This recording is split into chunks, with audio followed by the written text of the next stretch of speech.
Okay, good afternoon, everyone, and welcome to this month's virtual Cafecito lecture. I hope you're all having a great week and that you have your cup of coffee or tea in hand, ready to enjoy this session with us. My name is Natalie de la Torre Salas, and I'm the public archaeologist for the Florida Public Archaeology Network Southwest region. And we are very, very happy to continue this series with a very relevant and very fascinating conversation on heritage, disasters, and archaeology. Today's Cafecito is titled Thinking Archaeologically About the Future with the one and only, my dear Mitzy Quinto-Cortés. And usually I begin these presentations, these virtual Cafecito lectures, giving a background on the speaker. But this time, I'm going to let Mitzy say, who is Mitzy? Which, she's the best person to explain the incredible person that she is. But before we begin, I just want to thank everybody for being with us today. And a reminder, please keep yourself muted. We will open the floor for comments and Q&A session right after the presentation.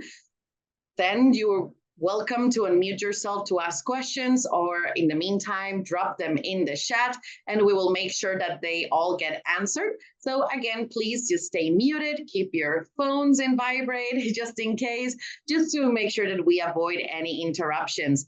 Now, without further ado, thank you so much, Mitzy, for being here, and the floor is yours.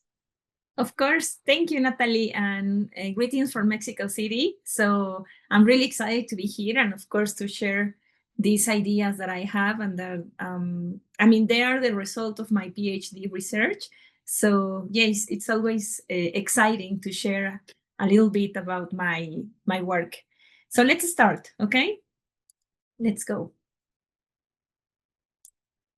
So as Natalie pointed out, yes, I'm going to introduce myself. And I think this is a good opportunity because it helps me to support my approach to my work, but also to explain why I ended up doing disaster risk reduction for cultural heritage, because it wasn't a straight line. That's important to mention. Like it wasn't something that I planned or anything. It just happened, no? It just happened in the same way that a hurricane happens or that an earthquake happens. So yeah, a little bit of myself. Well, as I said, I'm Mitzy. I'm a Mexican restorer and conservator. So I did my bachelor in conservation in Mexico City in the National School of Conservation, Restoration, and Museum Studies, which is one of the most important centers in Latin America for studying conservation of cultural heritage. So we normally work with museums, archaeological sites, private and public collections.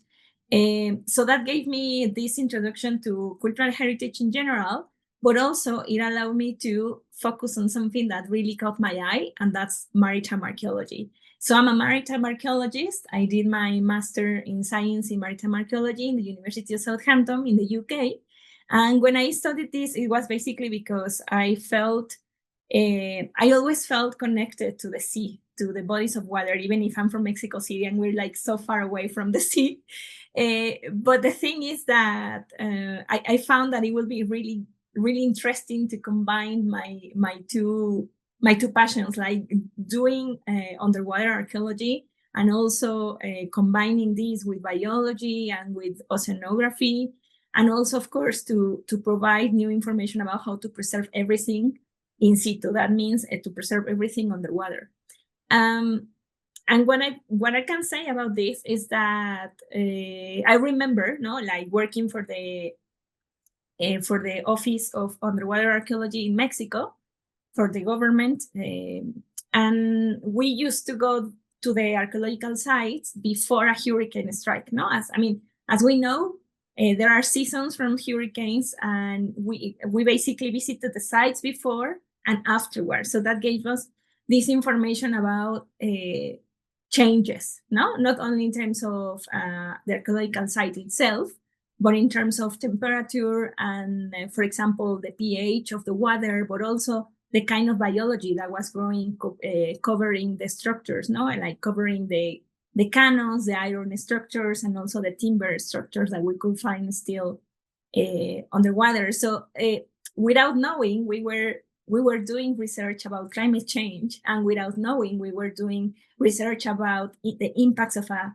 hurricane, no? But we couldn't call this a disaster itself, because if we were talking about it, yes, it was impacting an archaeological site, and we could say that it was impacting also an ecosystem, but it wasn't impacting as such to a community of fishers, for example. It was instead providing more information about, for example, the water, shipwrecks, and so on. No? So that's how I started thinking about, well, if we do this, then I'm sure that we need to do like some kind of recording, and that will give us like information, right? So I was thinking already about these things when I decided to continue my path in the academic life, and then I got to UCL when I had the chance to meet Natalie, to University College London, and in the Institute of Archaeology, I presented this research proposal of working with underwater cultural heritage as a way of management, in situ management, which is something that we could definitely target, because of the expensive cost of trying to remove everything from the seabed. So I had this project in mind, and I was really excited about it, but life had other plans. And what happened was an earthquake, So you may have remembered, or you may have heard, that in 2017, there was a series of earthquakes in Mexico, striking Mexico, not only Mexico City, but like I would say from the middle of Mexico to the southern part of Mexico. And these were like really heavy earthquakes. So I was in Mexico when this happened, and I was personally and professionally impacted by this. So it really changed my perspective of life, my decision-making process, and so on. Why? First of all, because I was one of the affected. So unfortunately, my family and we lost our home, and that definitely changed my perception of disasters, because of course, as I was saying, I had a plan, which was to continue working with underwater heritage and so on. But suddenly I was in Mexico, and suddenly I didn't, it was like, you don't have a home anymore, your family doesn't have a home anymore. And what can we do in order to preserve heritage? Because heritage, and that's something important that I must say, is that has this power of connection, of belonging, of making you feel safe, of making you feel at home. And suddenly I was in this internal battle of deciding whether to continue my path in maritime archaeology or whether to do something about heritage reconstruction and prevention. But I didn't know that there was such a thing called as disaster risk management or anything. I was suddenly just trapped in Mexico, facing all the reconstruction, recovery, and the government asked for different specialists to join what they call the first aid rescue teams, which basically was this structure of having different specialists that we were traveling all over Mexico and visiting these sites that were damaged by the earthquakes. So I was visiting different sites. I will show you some pictures so you will understand the dimension of the damage. But suddenly I was there thinking like, Mexico is a seismic country. And I really can't believe that we as a country, that we as a population, we couldn't prevent this from happening. And it's true, earthquakes can be, we have this early system, warning that goes from Mexico City to the southern part of Mexico. But even like that, even if I grew up in a culture that we could call seismic, because since I was a child, I learned that every time that the alarm is ringing, I need to follow several steps. What were we doing in order to prevent that kind of damage from happening? And that really changed my perception of just working on the recovery or trying to do something in order to avoid further damage. So this is important, as I said, because that's the way I ended up, or that's the way I choose to devote myself now to prevention and to conservation of heritage, but from a different perspective, and not only in terms of restoration, but in terms of preventive conservation. And we will see what's that. So continue a little bit with this idea. I found out that there was something called disaster risk reduction, no? And at the beginning, that sounded like a very difficult thing, definitely a field of knowledge that I would never imagine that existed, at least from the heritage perspective.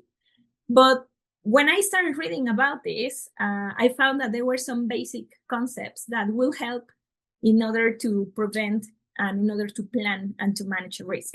So let's start with some basics, as I said.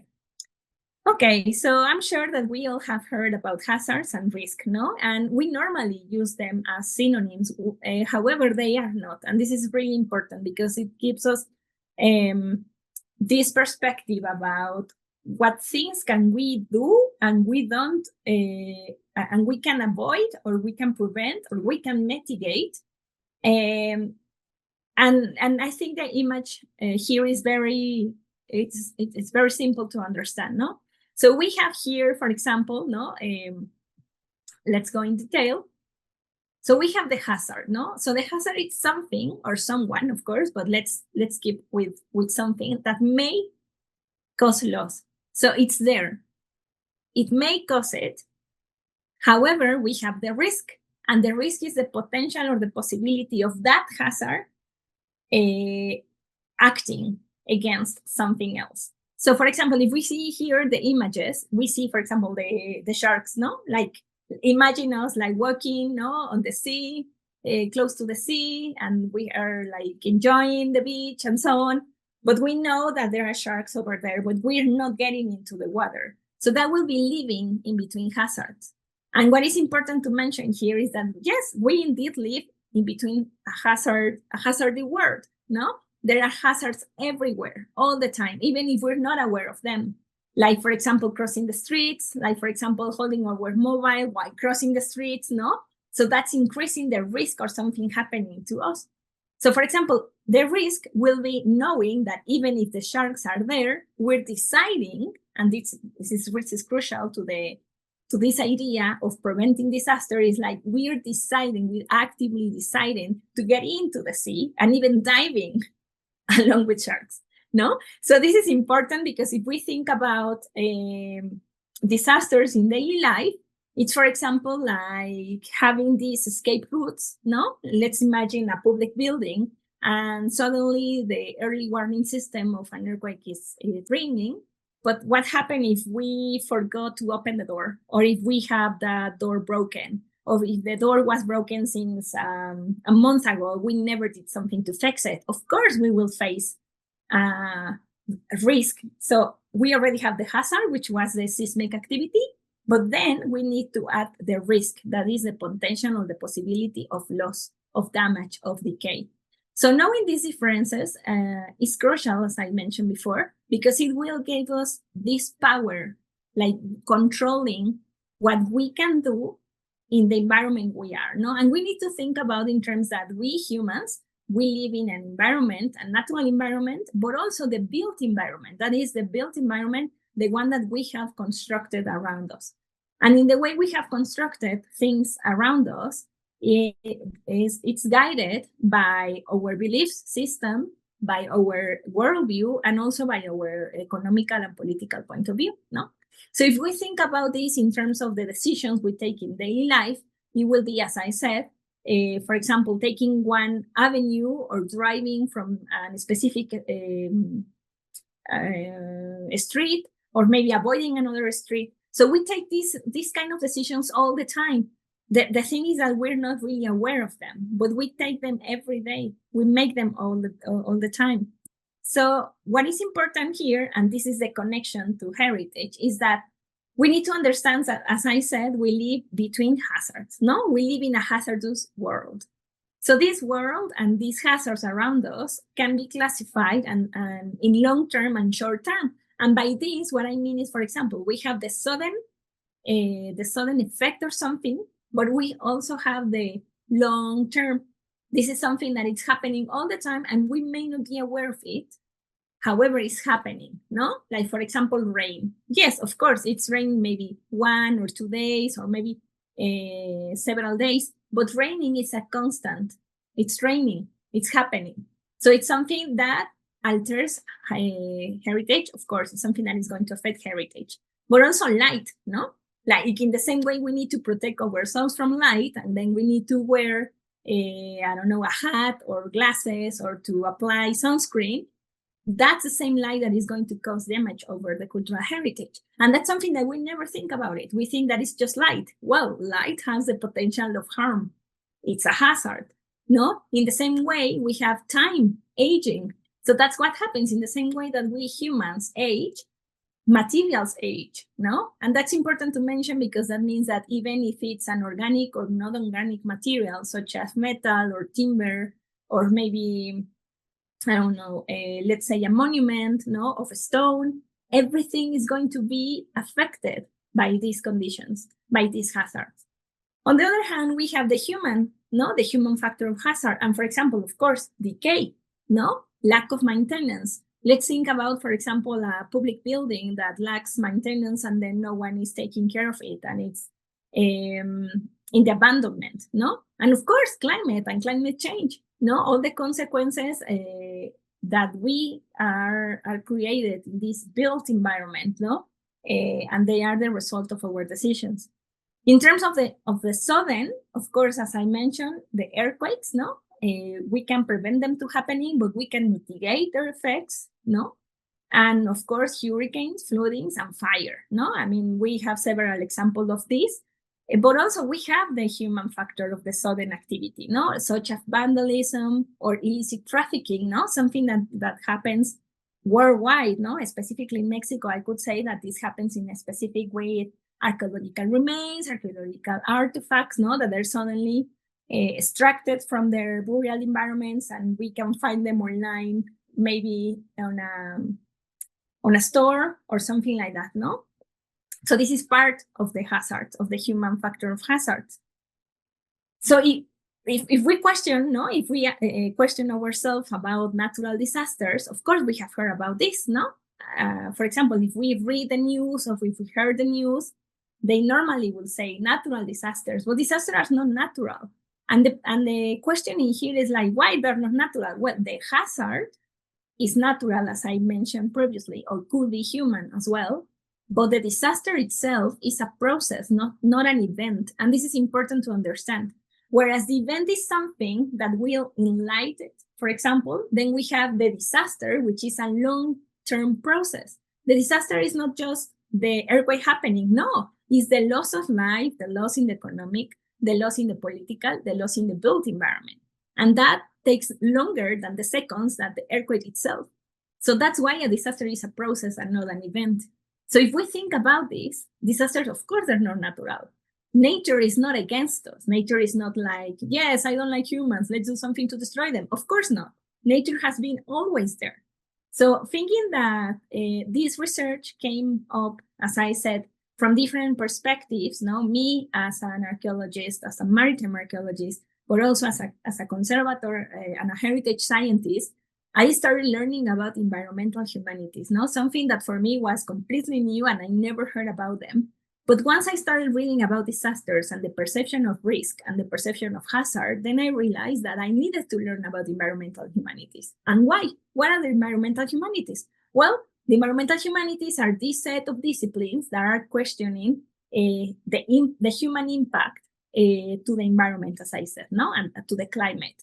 And which is really interesting about this is like they combine studies of culture, of human culture, with a climate, no, with climate and with environment. So it's how humans make ourselves at home in our world, in our living world, sharing this with other species, no, and considering that we humans are just another species.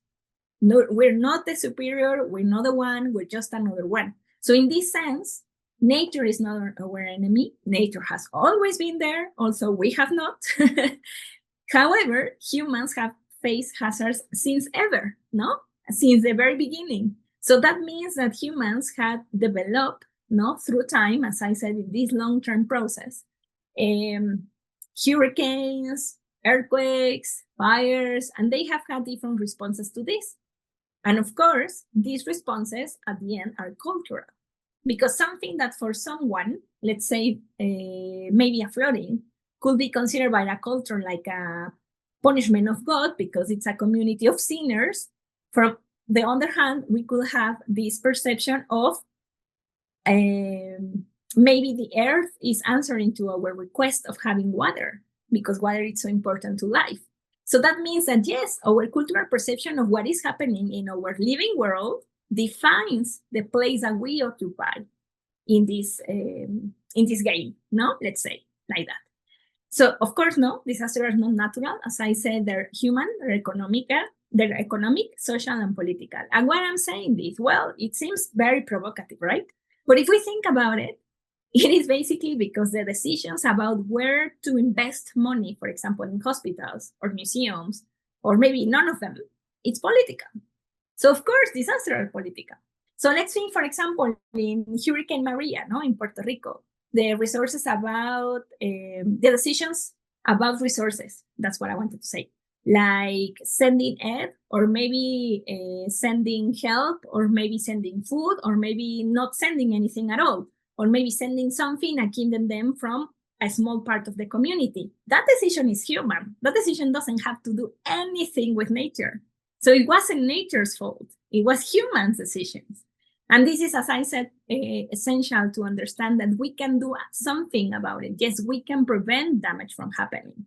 So when I started learning about this, I got to this point when I said, like, yes, the environmental humanity is going to support, they're going to support my approach to heritage and also to disaster risk prevention. Because if I learn, for example, that this community considers or thinks or feels that earthquakes are not a God punishment, but instead they're part of this living world because the earth is alive and the earth is moving, and therefore the earth is providing food to the community, then of course I'm not going to get there with this institutional thinking of saying, like, yes, you need to ask for help because you're one of the affected and you're a victim, right? No, it doesn't make sense. So instead of that, I will get there and then I will ask them about their perception of risk, because I said risk perception is different from different people, no?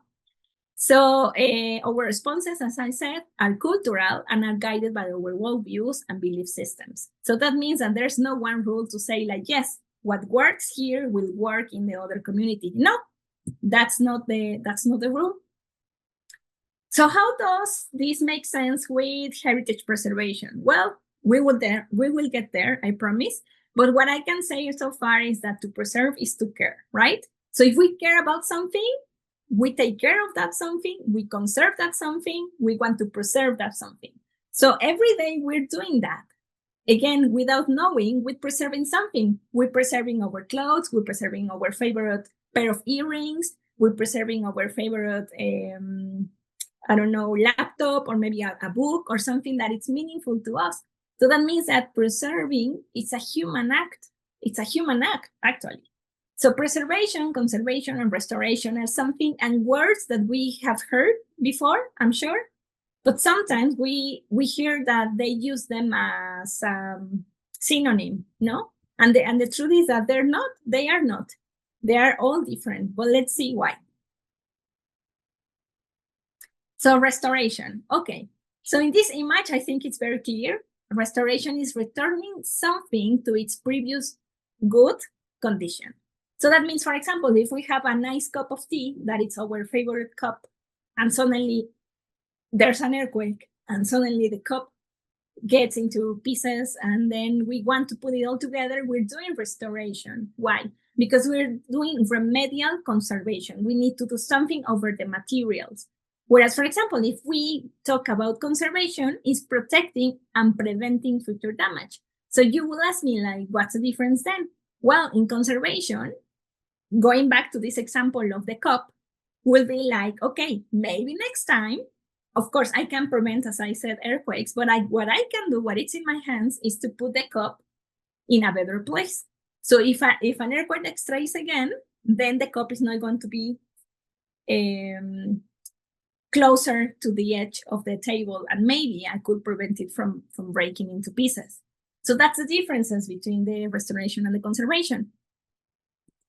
So what is important is that, yes, exactly, preserve is to keep something in order to prevent it from decaying or to protect it from being damaged or destroyed.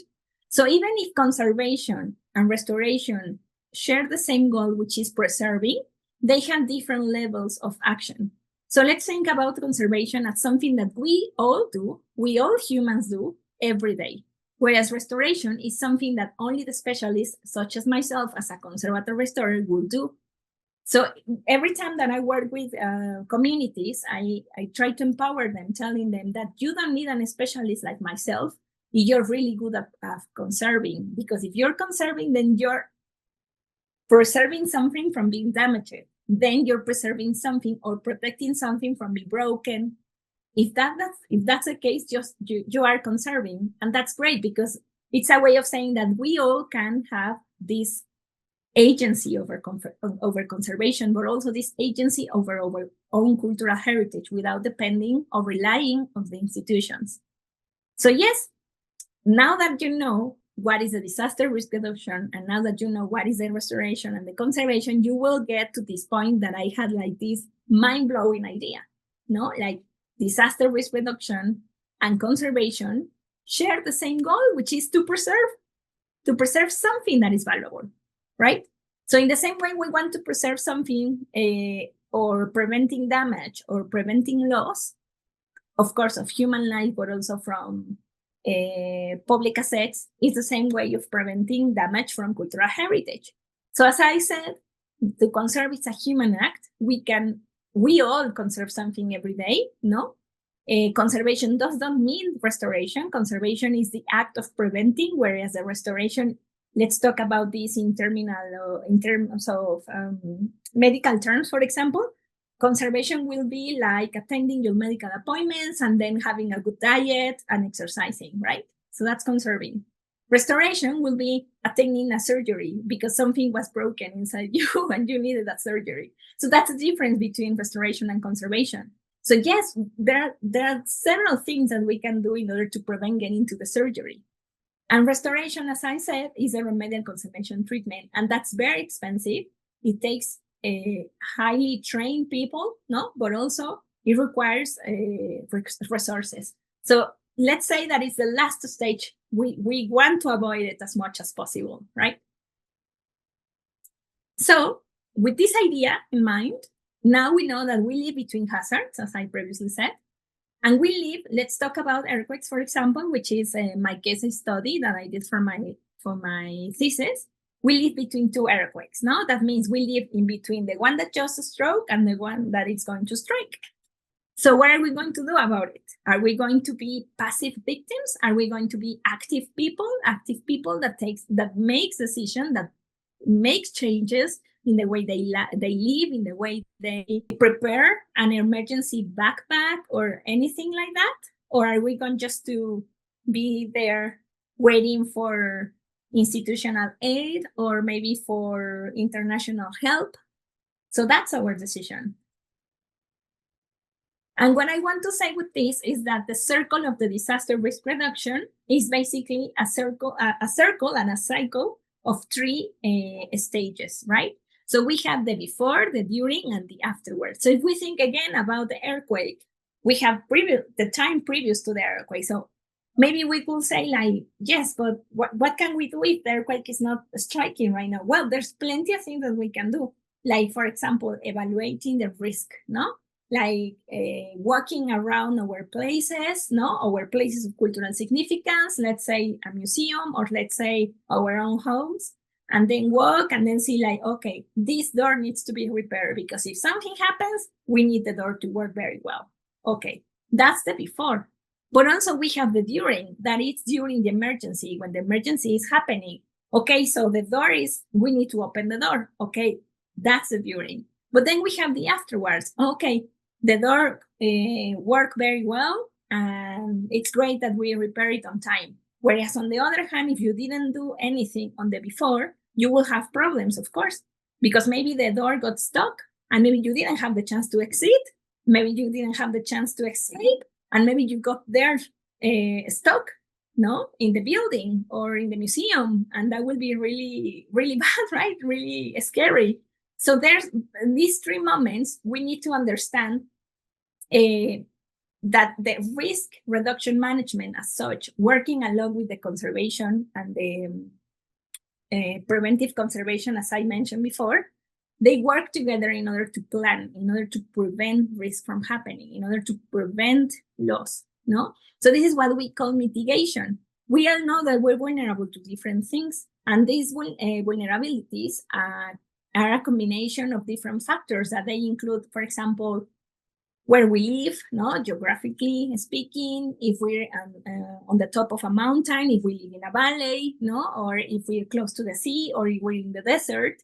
But also we have this social vulnerability, no, if we have access or not to resources, to economic resources, if we have or not access to health system, no, in case we need some kind of support, but also in terms of cultural decisions, no? So going back to what I was telling you, this idea of how I position myself in terms of the environment, the natural environment, and then the built environment, is going to impact really heavily about how a hazard will become or not in a disaster. So you may be thinking now, like, okay, yes, we live between hazards. Why is that not all the hazards become disasters? Well, that's something really interesting to ask. And I have asked myself that several times. And that's because we have cultural responses in place that they work very well. Okay. So for example, raining, no? Here in Mexico City.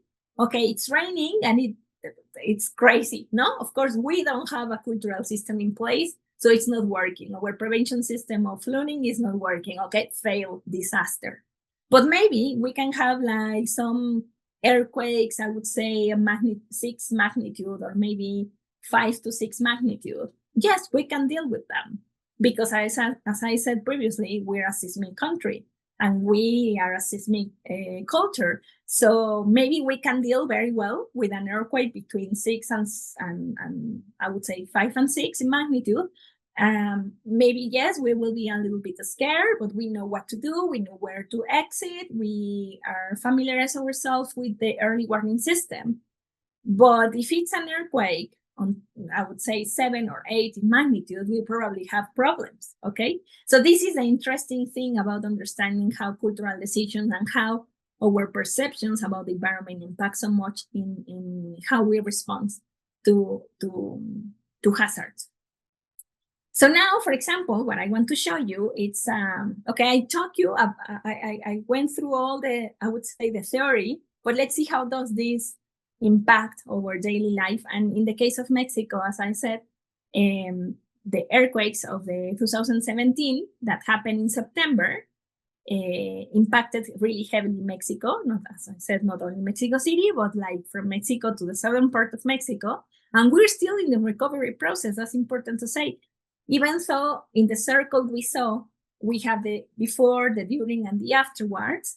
The afterwards could be years, no? Like, for example, at least in Mexico, it's going to be already like 8 years, and we're still in the recovery. We're still in the reconstruction. So it's incredible to think that maybe an earthquake that lasted 1 minute could impact it in 8 years of reconstruction. Right? It's crazy. So that's something we can do about it. Definitely there's something we can do. So let's start by understanding where we are, no? So here we can see the ring of fire, no? As you see, is this, the ring of fire is this area, no? That surrounds the whole world, and Mexico is there, as you can see, beautifully, no? Also, it goes from the north until Argentina and Chile. So every time that there's an earthquake striking on the other side, I would say close to Japan or maybe to Australia, of course, there's going to be a movement all over the place that will impact in Mexico. So we know that because why? Well, because there are earth science that they are devoted to understanding these movements. So if we're part of the ring of fire, that means that we always going to be moving, no? The Earth is going to be moving, but also there's going to be volcanic activity. And this is crucial because the risk, as we mentioned before, is not only the hazards come from earthquake. As you can see, Mexico is surrounded by water, no?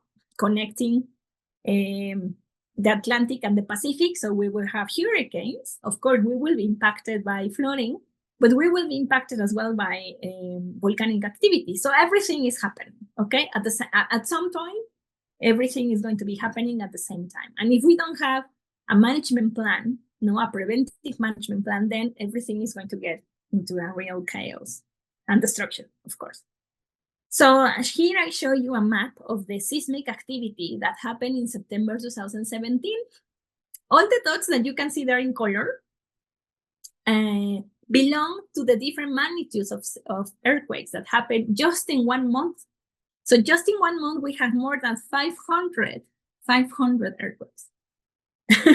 So imagine that, okay?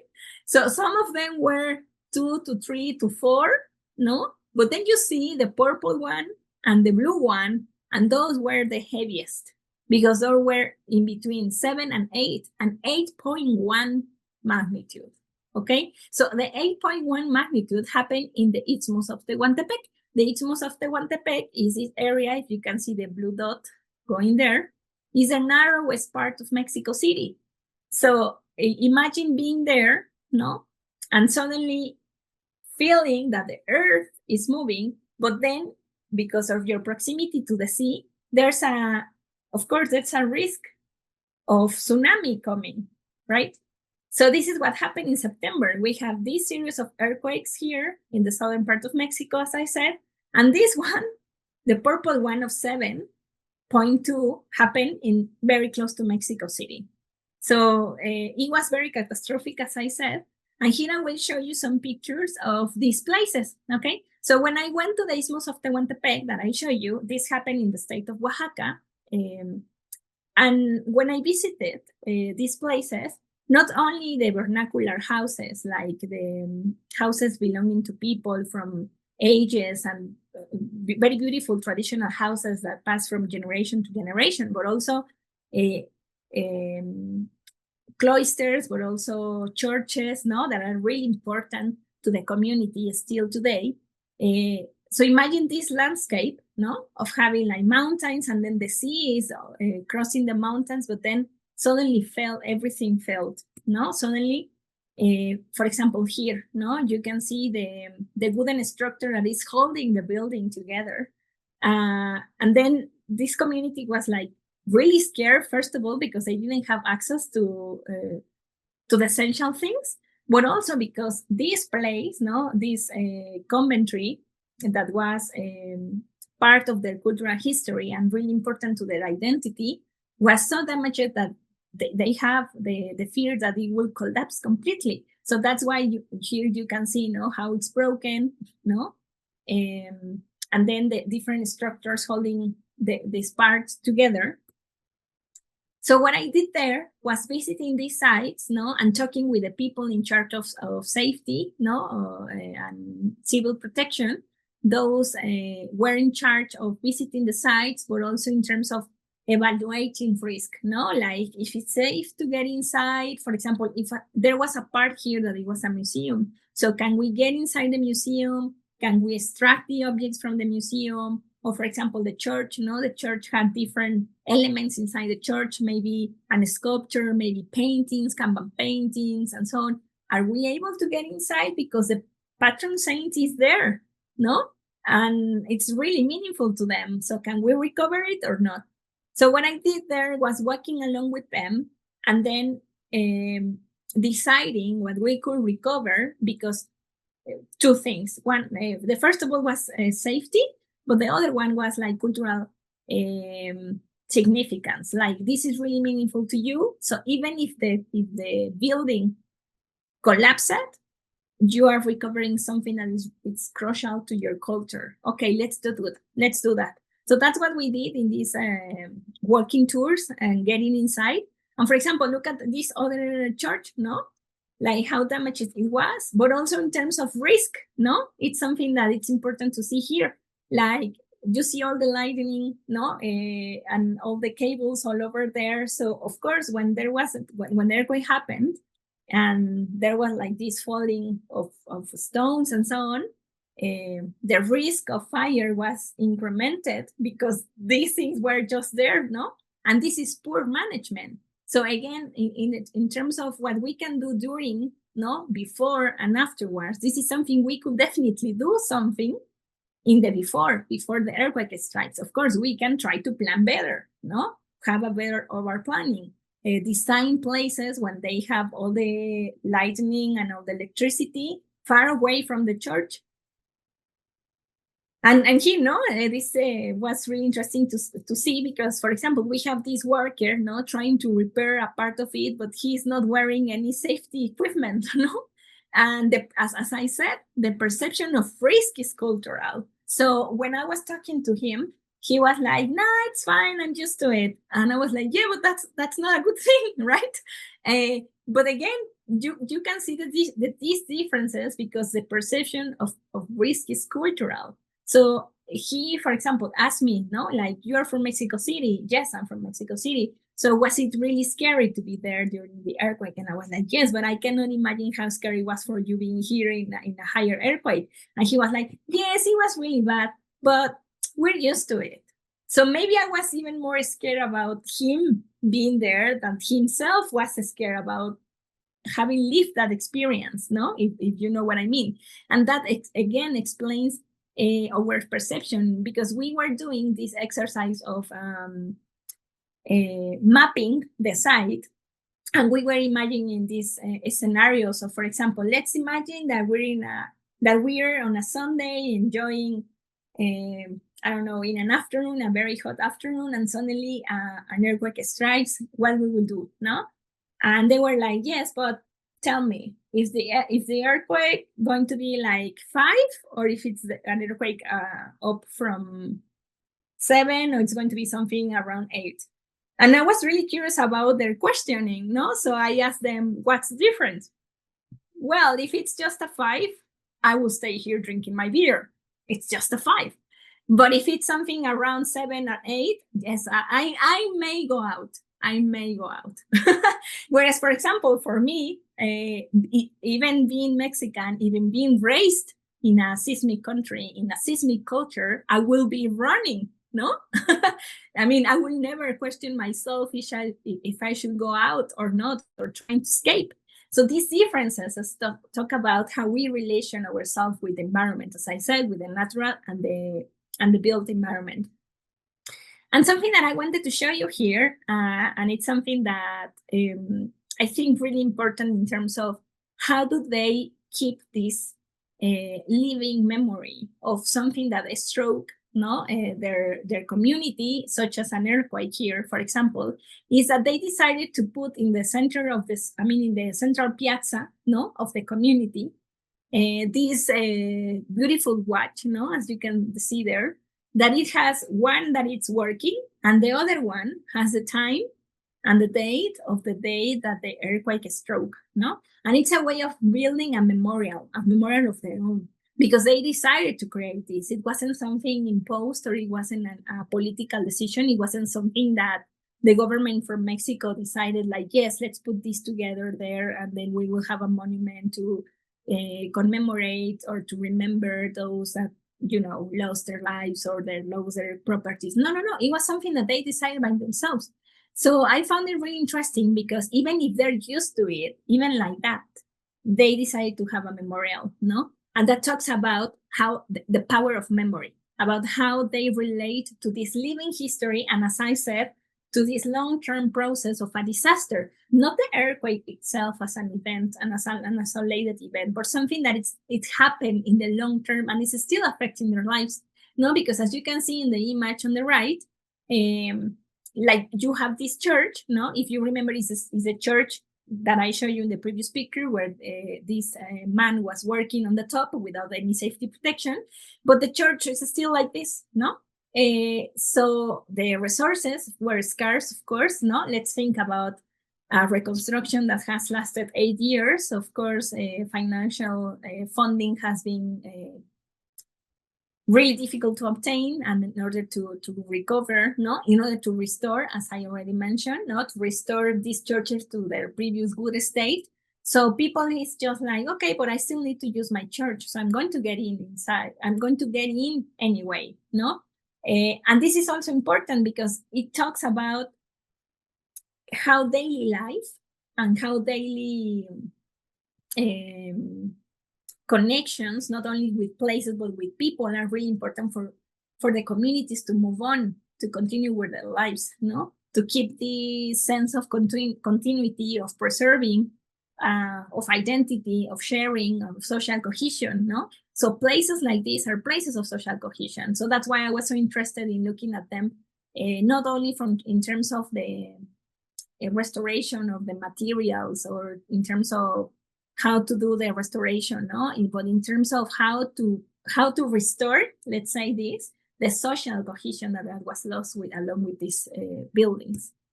Here again, no, there's one of these activities that I with the communities when we were discussing about the different things that they could do. And for example, here we're talking about, you can see the fallen trees, and you can see the rocks, the rocks on the main entrance of that space. So we were thinking like, okay, we don't have money now to maybe rebuild or to maybe to reconstruct, but however, I'm sure we can do this as a team, no?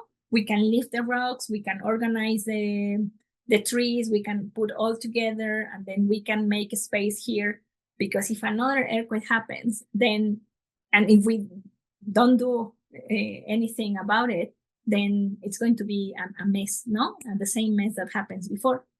And for example, with this image, what I wanted to show you is that disasters, no?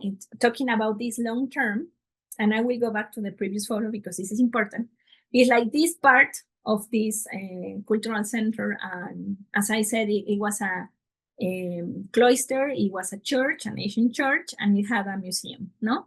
So these museums, of course, they had cultural heritage, and some of them were organic or inorganic materials. But what happened with the organic materials, such as this book, no, this historic book, is that once the earthquake happened, let's imagine that the earthquake is happening, it's striking, and then maybe the roof is falling. Okay. After that, there was a huge season of rain. Okay. So what happened? All the archive was completely wet, was completely submerged, and no one had the chance to get inside and then to recover it. So these documents, such as the one you're looking at, got completely wet, no, with the risk, of course, of being destroyed. And once it was safe to get into the museum, because they put in place this wooden structure that you saw in the previous pictures, they realized that, okay, the book was already dried, because of course it rained for months, and then there was like this very hot summer. But then what happened? That there was insects, and there was like bacteria, and there was like this kind of biological activity. So the document not only suffered from the earthquake, suffered from the flooding, from the rain, and then from biological activity. And that's the result, no? So that's one of the most important things that happen in cultural heritage. Like, even if we think that the process, again, of the disaster may affect things in one go, no, like the earthquake, it was just the roof falling apart. No, it wasn't like that. It had a consequence, because there were objects of cultural significance inside there, no, and this object is a living testimony of that. So it was a result of a series of unfortunate events, no, that it was the earthquake, that it was the flooding, it was the rain, and of course, then the biological activity. And it was a whole archive of documents of historic importance, no?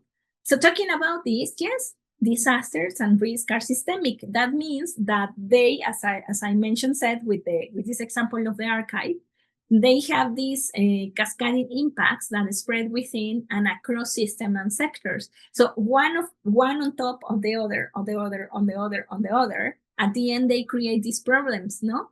These problems of destroying heritage, no?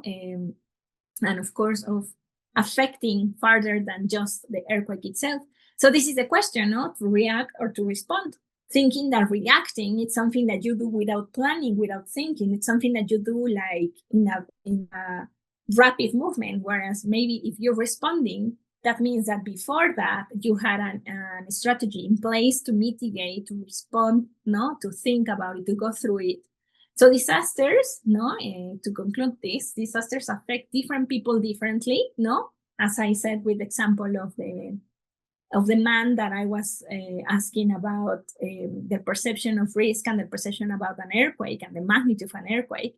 But also disasters are made by choice and not by chance, no? As we saw this, and this is crucial, there's plenty of things that we can do in order to prevent this. We can prepare, we can train, we can talk about this. And in that sense, we can manage and mitigate the risk and also disasters, no? So with this, I want to close my talk. I hope you enjoy it, and I hope to have covered everything that I wanted to share with you. So thank you so much for being here, and yes, thank you.